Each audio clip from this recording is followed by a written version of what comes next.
एल्बिस take Linux course का next part start करते हैं।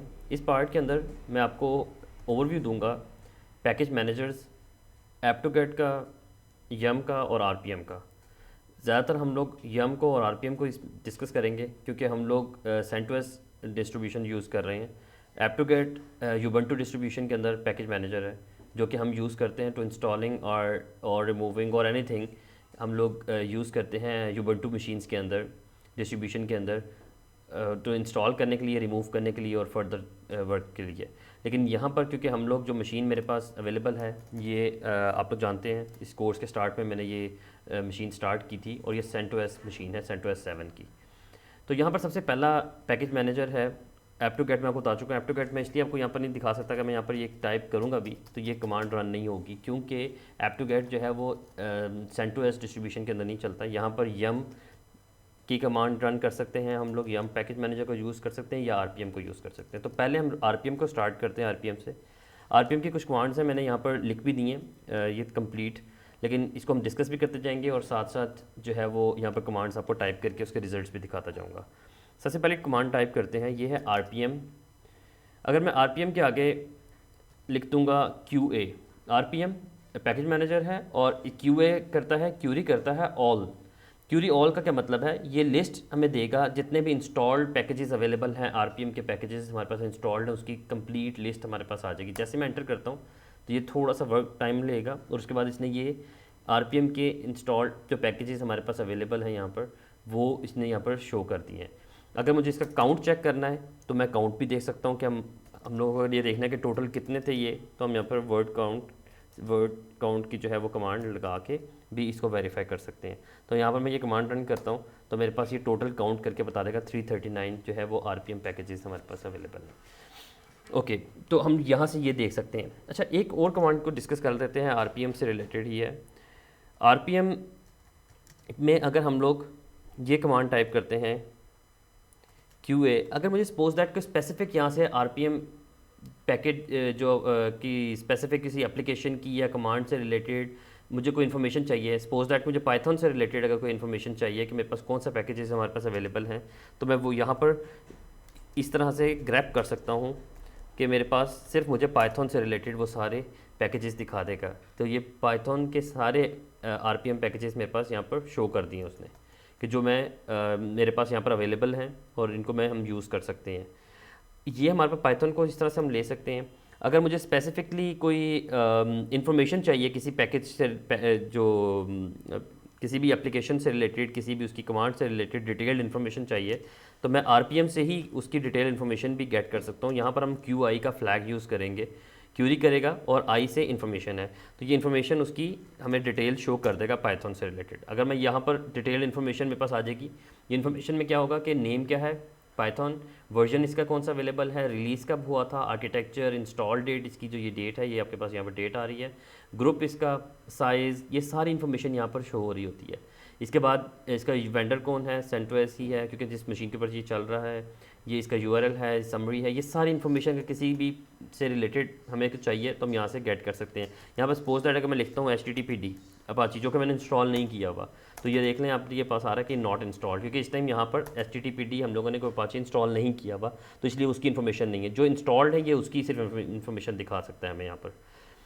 तो ये थोड़ी सी आरपीएम से रिलेटेड इन्फॉर्मेशन थी। हम आरपीएम भी यूज़ करते हैं लेकिन ज़्यादातर हम लोग जो यूज़ करेंगे अपने इस कोर्स में भी और माइट भी प्रोडक्शन में भी हम लोग जब यूज़ करते हैं तो हम लोग ज़्यादातर जो है वो यम की कमांड यूज़ करते हैं, यम पैकेज मैनेजर। तो यम की अगर मुझे लिस्ट देखनी है कि यम इसमें कौन से हमारे पास अवेलेबल पैकेजेस हैं, तो मैं यम लिस्ट की कमांड से तमाम जो हमारे पास अवेलेबल पैकेजेस हैं वो हम देख सकते हैं। तो ये हमारे पास डिटेल्ड काफ़ी सारे हैं, इनको हम काउंट भी कर सकते हैं उसी तरह सेम एज इट इज़। मैं यहाँ पर WC-L लिखता हूँ तो मुझे ये काउंट करके भी दिखा देगा। तो it's more than I think 1000 होंगे, ये 10,000 से भी ज़्यादा है। तो ये अवेलेबल पैकेजेस हैं, ये इंस्टॉल्ड नहीं है, ये अवेलेबल है। आप इनमें से अपनी रिक्वायरमेंट के अकॉर्डिंगली यहाँ से कोई उठाओगे, यूज़ करोगे और उसको आप फर्दर लेके चल सकते हो। तो यहाँ पर सिर्फ ये इन्फॉर्मेशन शो हो रही है। लेकिन अगर हम लोगों ने इंस्टॉल्ड पैकेजेस देखने हैं कि यम के कौन से मेरे पास इंस्टॉल्ड पैकेजेस अवेलेबल हैं यहाँ पर जो हमने इंस्टॉल किए हुए हैं, तो वो हमारे पास कमांड आ जाएगी यम लिस्ट इंस्टॉल्ड। हम यहाँ पर कर सकते हैं एंटर। जब मैं इसको एंटर करूँगा तो मेरे पास ये इंस्टॉल्ड पैकेजेस आ रहे हैं, ये फ्यू हैं तो ये मेरे पास इंस्टॉल्ड है। लेकिन अगर मैं इनका काउंट चेक करना चाहता हूँ तो मैं उसी तरह इनका काउंट भी यहाँ पर देख सकता हूँ। तो मेरे पास ये आ रहे हैं 340। तो ये यम से रिलेटेड है। तो ये यम की कमांड्स को इसी तरह हम खेल सकते हैं अपनी रिक्वायरमेंट्स के अकॉर्डिंगली। हमें अगर सर्च करना है हम सर्च करेंगे, अगर हमें लिस्ट करना है हम लिस्ट करेंगे। तो अगर हम यहाँ पर हम लोग अगली कमांड को देखते हैं, ये है यम सर्च की। यम सर्च, ये मैं कमांड अगर रन करता हूँ तो ये काफ़ी यूज़फुल कमांड है। बहुत ज़्यादा हम लोग इसको स्पेशली जो लिनक्स एडमिनिस्ट्रेटर्स हैं वो बहुत ज़्यादा इसको यूज़ करते हैं। किसी भी स्पेसिफिक अगर आपको पैकेज की इन्फॉर्मेशन को सर्च करना है या स्पेसिफिक पैकेज को सर्च करना है तो आप यहाँ से कर सकते हैं। अगर मैं इसको खाली एंटर करता हूँ तो मेरे पास वो पूछ रहा है कि आगे कोई इसके बाद इन्फॉर्मेशन दें कि आपने सर्च करना किसको है, क्योंकि किसी स्ट्रिंग को सर्च करना है तो वो यहाँ पर स्ट्रिंग के बारे में इन्फॉर्मेशन लिखे। तो यहाँ पर अगर मैं लिख देता हूँ HTTPD, तो ये मुझे उससे रिलेटेड इन्फॉर्मेशन दे देगा कि उसके कौन कौन से हमारे पास, यानी कि इंटरनेट से इसने लिए हैं इन्फॉर्मेशन कि कौन कौन से पैकेजेस अवेलेबल हैं, आप उनको कैसे यूज़ कर सकते हैं। मैं यहाँ से किसी भी को उठा के, जिस तरह ये है, ये 64 बिट अपाची है, इसको सर्वर को अगर मुझे स्पेसिफिकली इंस्टॉल करना है तो मैं इसको यम इंस्टॉल करके आगे ये टाइप करूँगा तो ये इसको इंस्टॉल कर देगा। तो ये सर्च करके लाने के लिए, अगर मैंने स्पेसिफिकली पाइथन से रिलेटेड कोई और चीज़ सर्च करनी तो मैं यहाँ पर इस तरह वो भी सर्च कर सकता हूँ। मैं यहाँ पर लिख देता हूँ पाइथन, तो ये मुझे थोड़ी ज़्यादा इन्फॉर्मेशन देगा क्योंकि पाइथन से रिलेटेड बहुत सारी जो है वो पैकेजेस अवेलेबल हैं यम के, तो आप वो भी देख सकते हैं लिस्ट।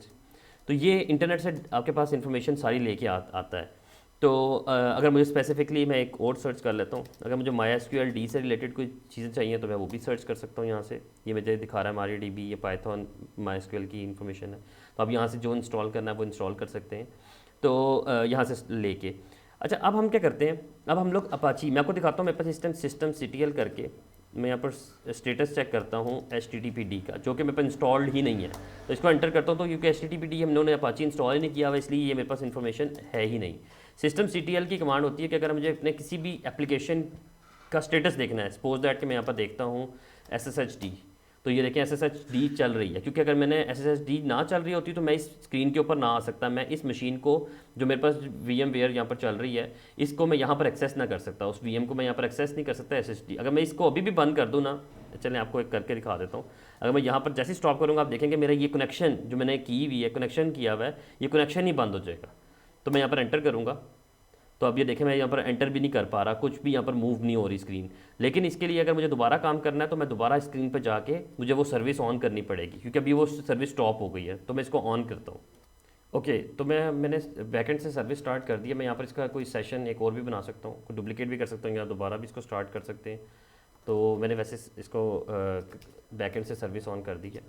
तो मैं इसको लॉगिन करता हूँ कि मेरे पास लॉगिन हो गया है। अगर मुझे सूडो यूज़र बनना है तो मैं यहाँ से अपने सूडो क्रेडेंशियल्स एंटर करके यूज़र क्रिएट रूट यूज़र बन सकता हूँ। ओके, तो ये मैंने वैसे जस्ट आपको एक ओवरव्यू दिया था कि हम इस तरह से सर्विस जो भी है उसको स्टार्ट या स्टॉप कर सकते हैं, उसको देख सकते हैं। लेकिन अब हम लोग क्या करते हैं, मैंने आपको बताया था अपाची इस पर इंस्टॉल नहीं है, लेकिन मैं अपाची पे इंस्टॉल करता हूँ। तो अगर अपाची इंस्टॉल करना हो तो उसकी कमांड होती है यम इंस्टॉल HTTPD। अच्छा, यहाँ पर आपको एक चीज़ दिखाऊंगा, जैसे ये एंटर करूँगा तो ये मुझे कुछ डाउनलोड की इन्फॉर्मेशन, डिपेंडेंसीज़ दिखाएगा। यहाँ पर आप देख सकते हैं कि ये डिपेंडेंसीज़ की लिस्ट आ गई है, डिपेंडेंसीज़ रिजॉल्व्ड। यहाँ पर जो रिजॉल्व्ड हैं, जो कुछ हैं जो भी साथ ही इसके इंस्टॉल हो जाएंगी। तो वो पूछ रहा है कि इसका जो टोटल साइज़ बन रहा है वो ये है, आप टोटल साइज़ देख सकते हैं। अगर मैं इसको येस करूँगा तो वो प्रोसीड कर लेगा, अगर हम लोग नो करेंगे तो वो नहीं करेगा। लेकिन अभी मैं इसको नो ही करता हूँ। वो इसलिए नो कर रहा हूँ कि अगर मैं ये चाहता हूँ कि ये इन्फॉर्मेशन मैं यहाँ पर कोई चीज़ इंस्टॉल करूँ और मुझसे ये जो इसने अभी इन्फॉर्मेशन ली थी, ये जो मैं दोबारा एंटर करता हूँ, ये जो यस नो की इन्फॉर्मेशन थी, अगर मैं चाहता हूँ कि ये मुझसे ना ले, बस कैरी ऑन करे, उसको इंस्टॉल करे। कुछ चीज़ें देखें इंस्टॉल्ड थी, कुछ नई चीज़ें भी इंस्टॉल करनी है, तो ये उसके लिए यूटिलिटीज़। तो अगर मैं चाहता हूँ कि इसको साथ एक फ्लैग पास करूँ तो मैं भी इसको नो करता हूँ। लेकिन मैं इसके साथ जब अपनी क्यूरी के साथ यहाँ पर दोबारा क्यूरी करता हूँ, इसके साथ एक फ्लैग वाई का पास कर देता हूँ।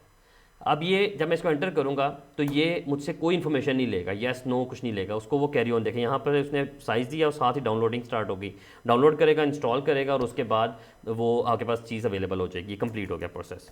तो इसको इस तरह से आप फ्लैग पास कर सकते हैं वाई का। मैंने ये वाई फ्लैग पास किया था तो उसके बाद ये उसने मुझसे कन्फर्मेशन ले ली। अगर अब मैं सिस्टम CTL स्टेटस HTTPD करता हूँ तो मेरे पास ये कह रहा है कि इनएक्टिव है इंस्टॉल्ड लेकिन इनएक्टिव है, क्योंकि अभी स्टार्ट नहीं की। तो स्टार्ट किस तरह से करेंगे, स्टेटस की जगह पे यहाँ पर स्टार्ट लिख दूंगा, एंटर करूँगा, दोबारा जब स्टेटस देखूंगा तो ये देखें ये मेरे पास जो सर्विस है इस टाइम स्टार्ट हो गई है।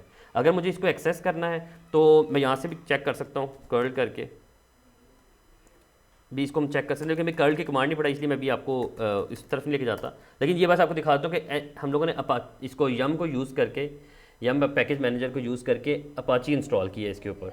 तो ये बाय फ्लैग आपने यूज़ किया तो आप उसके साथ भी देख सकते हैं। तो यहाँ पर ओके, तो अगर हमने यम की कोई हिस्ट्री चेक करनी तो वो इस तरह से हम चेक कर सकते हैं। यम की जो कमांड्स हम लोगों ने रन की हैं उसकी अगर हमें हिस्ट्री चेक करनी है कि किसने क्या क्या इंस्टॉल किया है, किसने यम की कमांड यूज़ की, तो हम यम हिस्ट्री से चेक कर सकते हैं। मैं यम हिस्ट्री लिखता हूँ तो ये मेरे पास आ रहा है कि ये यूज़र है, उसने क्या इंस्टॉल किया, किस तरह से इंस्टॉल किया, उसकी आईडी, उसकी डेट टाइम, उसका एक्शन, ये सारी इन्फॉर्मेशन यहाँ पर आ रही होती है। अगर मुझे फर्दर उसकी डिटेल्स देखनी है, ये जिस तरह से मैं इस आईडी की अगर मैं फर्दर मज़ीद डिटेल देखना चाहता हूँ तो मैं इस तरह से देख सकता हूँ यम हिस्ट्री, और इसके बाद लिखूँगा लिस्ट, जो भी लिस्ट है, लिस्ट का क्या है ID 5, तो उसकी स्पेसिफिक इन्फॉर्मेशन थी कि उसने इंस्टॉल HTTPD किया और -y यूज़ किया था, ये डेट टाइम है, ये उसकी इंस्टॉल है। तो ये सारी इन्फॉर्मेशन अगर हमें डिटेल में उसकी डिटेल्स देखनी है तो हम इस तरह से देख सकते। तो इस पार्ट के अंदर हम लोगों ने RPM को डिस्कस किया है, ऐप2गेट को मैंने आपको जस्ट ओवरव्यू दिया था, और उसके बाद फिर हम लोगों ने यम की ये देखी है इन्फॉर्मेशन। तो इस पार्ट को ये पे ख़त्म करते हैं। नेक्स्ट पार्ट में फिर अदर कमांड्स के ऊपर, लिनक्स की कमांड्स के ऊपर वर्किंग करेंगे। Thank you.